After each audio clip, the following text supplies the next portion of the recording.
Welcome to another episode of The Other 99 Times. Count Your Blessings. I'm Liz Faublas. My guest today is David Leitman, a musician, a composer, and a singer. David is part of the very popular Times Square Church, where he helps create beautiful music, lends his remarkable voice to the choir. Much of his work can be seen on YouTube, and I'm so proud to have David here today to share his amazing story. David, you are from Toronto, our neighbor to the north, but you're with us now. Yes, we have claimed you. I want to start first by asking, where did this love of music stem from?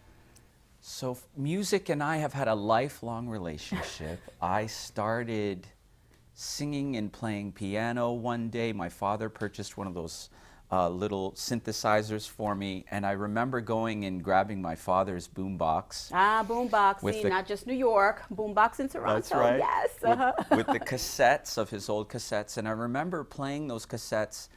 And I would play along, and I would listen to that music, and I would take measurements. What is that note? What is this note? What is this mood? What's the effect that this music is having on me? So music is just something that I've carried my whole life. What is it like to be able to put words together, compose them, put them to music, and then have a song? What sense of accomplishment does that bring you? Music, for me, is part of finding that what am I hearing that I can write down? Mm-hmm. You know, Bob Dylan said, I don't write songs, I write songs down. And I could say that that's true for me. I would hear a lyric, I would hear a melody. Sometimes it would just be a piece of something, and I would have to sit and chew. But feeling like you have a sense of you've captured something it's a wonderful feeling, and it's wonderful to share. It's an anchor for you. Yes. An anchor that you've needed throughout your life. Yes. Because you have experienced some very difficult circumstances, beginning with a very difficult divorce, one that left you alone, and one that left you looking for a very important part of your life. Walk us through that. When I came to New York, I met a young lady. We were both in school at the time, and we developed a wonderful relationship, very playful, very fun, and we got married. But what I realized was that we both brought a lot of pain to the relationship. There was baggage, as a lot of us have. Yes. Yeah. And I didn't realize that not just that I had the pain, but that the pain had me. And I didn't have a way necessarily to process and be present to my own pain and be present to her pain. So of course, the resources, the compassion, the empathy. On both ends. On both ends. On both ends. You run out of resources, and our relationship broke down. We do have a beautiful child, and it was wonderful at first, but unfortunately, when the breakup happened, I did lose touch with Sam for about 8 years. 8 years? Yes. Was it something that was by design? Was this something that she did purposely to keep him away from you? I'm not exactly sure about her own motives or reasons. It might have been maybe a story about this person needs to suffer, and this might be a great way to see that they suffer. Well, whether that was her reason or not, you did suffer. And you spent a large part of your life in search of your son. Yes. To the point where at some point you're here in New York, you're bound by a visa, being from Toronto. Yes. You actually were incarcerated. You were in a detention center for a good amount of time. That's correct. Explain to me how you wrap your brain around the fact that you went from being a married man with a son, now your son is gone, you're looking for him, and you're sitting in a detention center now. How do you process that? It turned out to be the perfect place to process. And I'll tell you why. I was so given to my own story of you're the victim, you're the one in pain, you're the one who's been wronged. And I really needed the pieces that were floating around in my head to sort of stop. And being there allowed me to take a moment to really, maybe for the first time in my life, Liz, to just appreciate stillness and to appreciate the possibility that I could perhaps accept what was happening rather than try to argue with reality, to try to say it should be different, things should be different. So in the depths of one of your most challenging moments, you find peace. Yes. Take us a little bit further into the story. Lawyers get involved. You're still looking for your son. You've never given up. Let's just go ahead and set that aside. Yes. This was a constant process for you. Yes. You get into a situation where you're going to be in front of a judge and you have a lawyer, and he immediately puts out there the odds are against you. Talk to us about that. After I was released from the detention center, I was given notice that you have a hearing with a certain judge in Albany by the name of Montante. So I followed through the process as I'd been following through for 8 years with the courts. And I went to my lawyer and I said, I have a hearing, it's in Albany, I really would like for you to come and represent me. And she said, who's your judge? And I said, his name is Montante. And her face went, she lost all the color. She said, David, I'm really sorry, but I've never won a case with Montante. I've never met a lawyer who's won a case with Montante. I've never heard of anyone winning a case with Montante. So really sorry to tell you this, but this is the end now. So she set you up to fail. She said it was over, pack your bags. And I said, this cannot be true. I have to find another lawyer. I went to the other lawyer. We went through the same conversation as I did with the first one. And once they heard the word Montante, they said exactly the same thing. You're packing, so just go. And you know, it's funny because I did a lot of wrestling. I wrestled, I prepared to leave, but there was a little voice in my head that was almost like nudging me and saying, why are you packing your bags? Why? It wasn't time. It wasn't time. There was more to do. I have to tell you, when I got into the courtroom and I saw Montante, I had no lawyers with me. I only had their words ringing in my ears. And I remember sitting in the courtroom and Montante looking at my papers with a very stern, matter-of-fact look. We're just going to process and this will be over. And he said, do you have anything to say for yourself, Mr. Leitman? And I said, I just have one thing to say for myself, Judge. That's, I want to stay because I believe that my son deserves to have a father in his life. And when I said that, it was like a stillness came into the courtroom, and you had to see his face. He stared off into some distant place, and he shook his head and he started frowning a little bit, and then he said, I've never seen anything like this. Didn't your lawyer file the paperwork for you to come to be heard in Manhattan? And I said, no, Your Honor. Now, of course, I didn't say no because they all told me you were the worst judge. And yeah, you might want to avoid that little tidbit. Right. I said no, and he said, I've never done this for anyone, but I'm going to file those papers for you. I'm going to see that you get transferred and that your case gets heard. What do you feel right at that precise moment? There was a flush of relief and joy and exhilaration. And I have to tell you something. When we got out of the courtroom, the interpreter who was in the room with us, she came around, she said, Mr. Leitman, I've worked with Mr. Montante for 20 years, and I have never seen him respond to anyone the way he responded to you. Just know that. And I was shocked because, you know what I came to believe is that God has his business. He minds his business. And it's almost as if I'm called to mind my own business, but God has his own business, and he knows how to mind his own business. And I had to sit back and say, that's real. God minds his own business and he takes care of his own business. And he takes care of us as well. Now, I wanna stop right there just for a second, because you have taken us on quite a journey in this first segment, a journey of hopelessness that leads to a reunion that I don't know if I'm gonna be able to work through. I had the pleasure of meeting your son ahead of this segment, and you will have the pleasure of meeting this amazing young boy when we come back from the break. So the other 99 times continues after we pay some bills, which definitely want to come back. It's a face that you are going to love.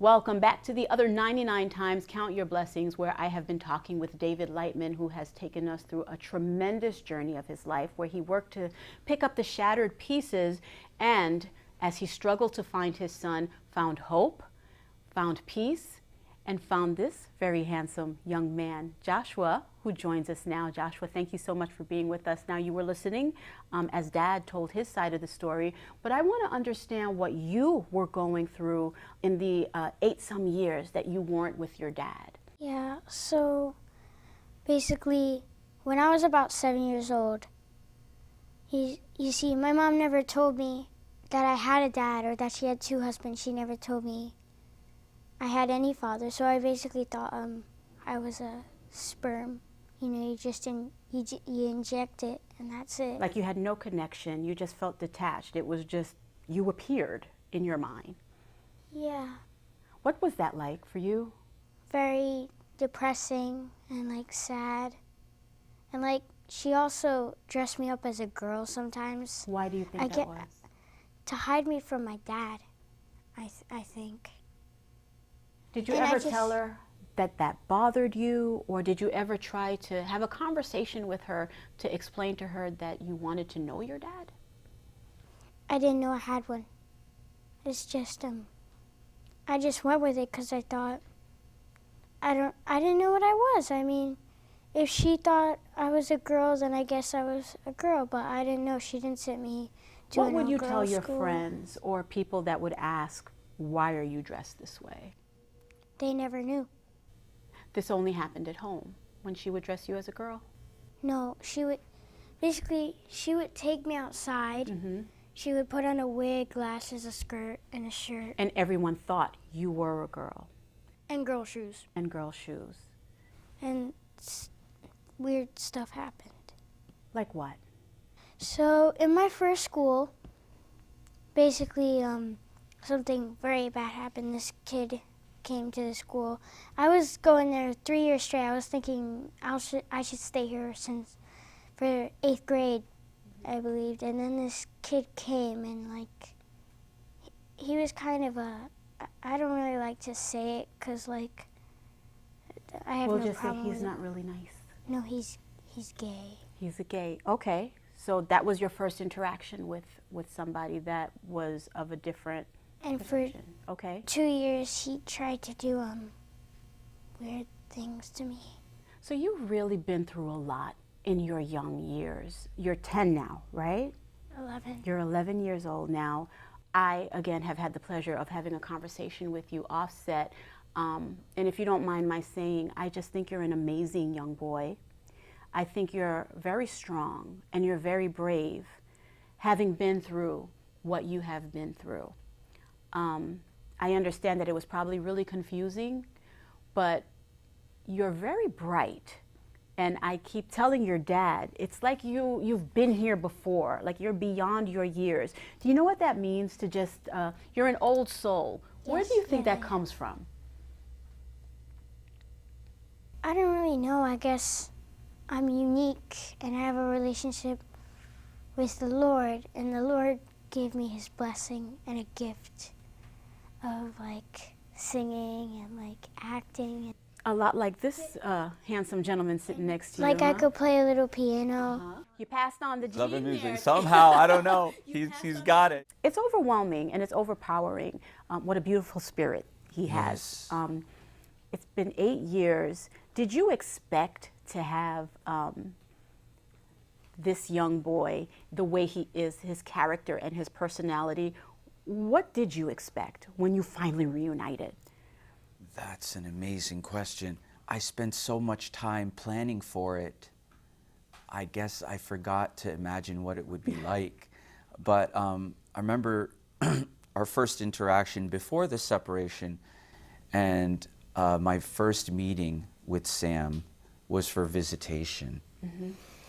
And I remember being so terrified. I opened up, I had this little New Testament with me, and I opened it up, and I only read 2 words, "Don't fear." It was so timely, it was so amazing. I go in and Sam comes in, little boy, little 2-year-old child. He looks at me and he points at my belly button, and he's kind of like, "Do you have one?" And then he shows me his belly button. And then he says, and to point to his belly, and when I point to my belly button, he just collapses into me. And I realized in that moment that there was kind of an effortlessness, there was a fearlessness in him. There was a childlike, we just celebrate the present. Here I am with you, Dad. And I realized that this is it. For all intents and purposes now, you're a single dad. Yes. It's difficult to be a single parent on any level. Yeah. What are your difficult days like? I always say, because there was so much time that you guys were away from each other, if this were me, my concern would be being the bad guy. My concern would be, I don't want to discipline because I don't want him to hate me.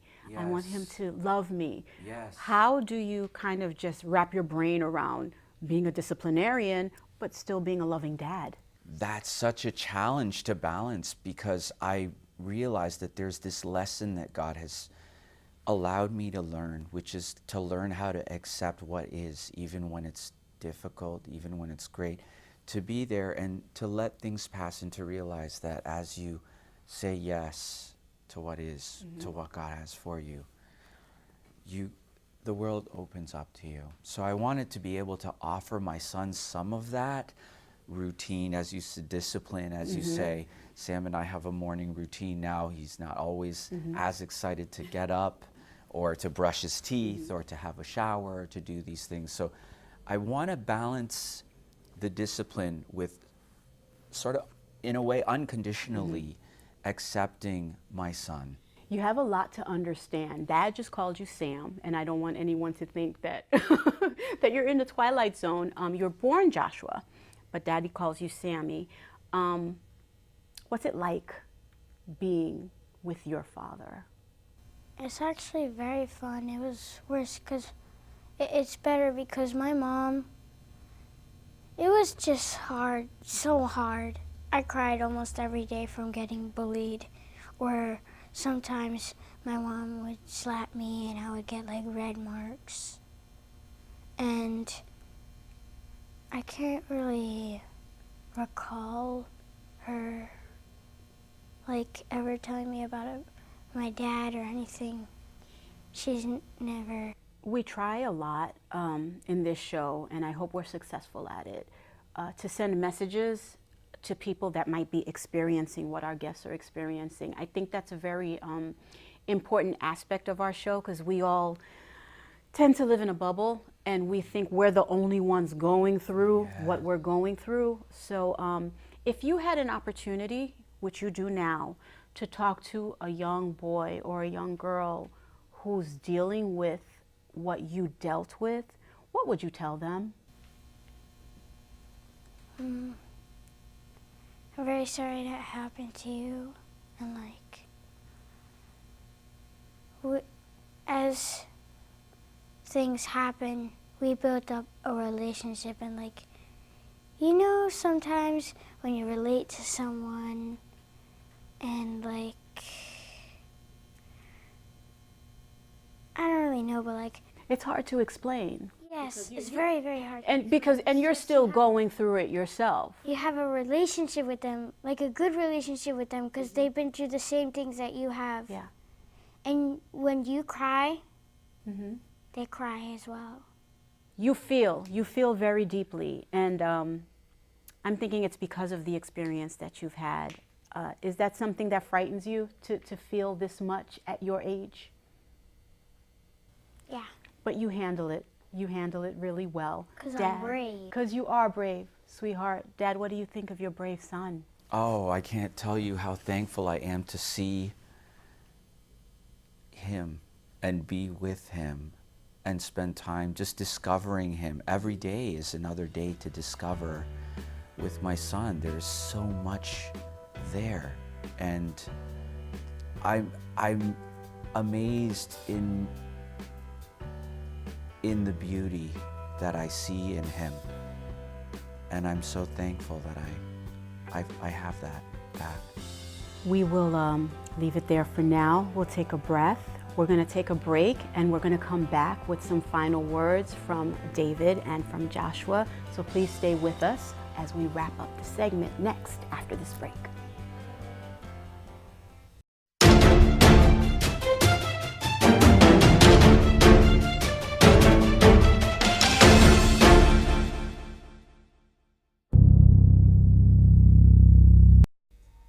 Welcome back to the other 99 times Count Your Blessings. David, I want to bring our program here full circle, just tie up some loose ends.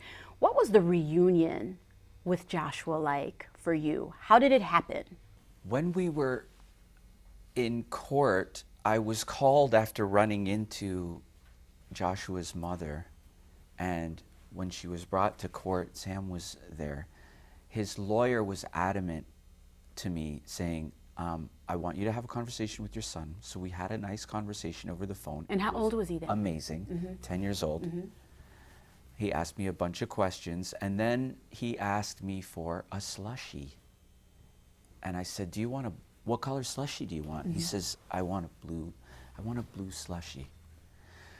And Miss Post's attorney said, Mr. Leitman, you said to my client that you're going to get him a slushie. Make sure you do everything possible to get him that slushie tomorrow, because all you have to build your relationships, you gave me your word that you give him a slushie, so please don't think that that's trivial. Please show up to court tomorrow with a slushie. In the morning, I got up, I picked myself up, excited, going to see this boy. It's been 8 years. I go to 7-Eleven. They have green slushies, red slushies, purple slushies, orange slushies. Oh my goodness. No blue slushie. And you don't want to let him down. Right. I went to the other one. Also, the blue slushie's there, but it's not ready to go.